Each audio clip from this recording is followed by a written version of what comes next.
Imaginez un Dieu qui se promène parmi les nuages, maître des pluies et des orages, celui qui donne vie à la terre. Aujourd'hui, nous allons découvrir l'histoire de Tlaloc, l'un des dieux les plus puissants et redoutés de la mythologie aztèque. Mais son histoire ne parle pas seulement de la fertilité apportée par la pluie, elle est aussi liée à la fureur des éclairs et des tempêtes. Tlaloc est le dieu de la pluie, de l'eau, des tempêtes et de la fertilité dans la mythologie aztèque.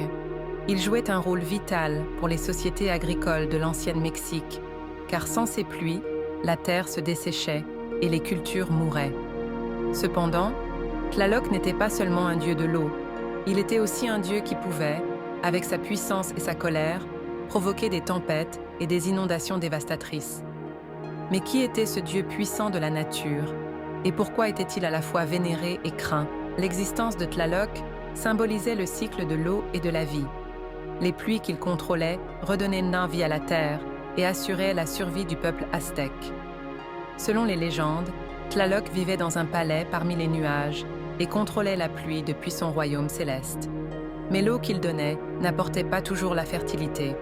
Parfois, il déchaînait sa colère et provoquait des inondations qui semaient la désolation.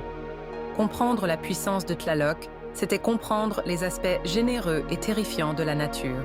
Pour les Aztèques, les cérémonies et les sacrifices dédiés à Tlaloc étaient d'une importance capitale. Ils priaient et offraient des offrandes à Tlaloc pour qu'il fasse pleuvoir et nourrisse leur culture.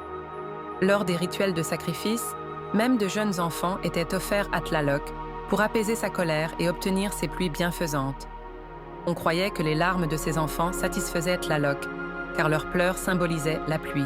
Dans l'une des légendes, l'épouse de Tlaloc, Xochiquetzal, déesse des fleurs et de l'amour, fut enlevée, provoquant une profonde tristesse chez Tlaloc qui cessa de faire pleuvoir. Cela cause une grande sécheresse pour le peuple aztèque. Plus tard, lorsque Tlaloc décida à nouveau d'envoyer la pluie, la terre retrouva sa fertilité. Cette histoire montre à quel point les émotions de Tlaloc pouvaient affecter l'équilibre de la nature. Les symboles de Tlaloc incluent le serpent et le récipient d'eau qu'il porte sur la tête. Le serpent représente les éclairs et la pluie, tandis que le récipient d'eau démontre sa capacité à contrôler les pluies. Les yeux de Tlaloc, grands ouverts et vigilants, symbolisent sa capacité à surveiller la nature et les hommes. Il est l'un des dieux les plus redoutés du panthéon aztèque, car sa puissance déterminait la vie ou la mort d'une société agricole. L'histoire de Tlaloc ne se limite pas à celle d'un dieu. Elle nous enseigne le cycle de la nature et l'équilibre entre la vie et la mort. En tant que dieu de la pluie, Tlaloc était capable d'apporter la vie, mais aussi de la reprendre. Si cette histoire vous a plu, n'oubliez pas de liker notre vidéo et de vous abonner à notre chaîne.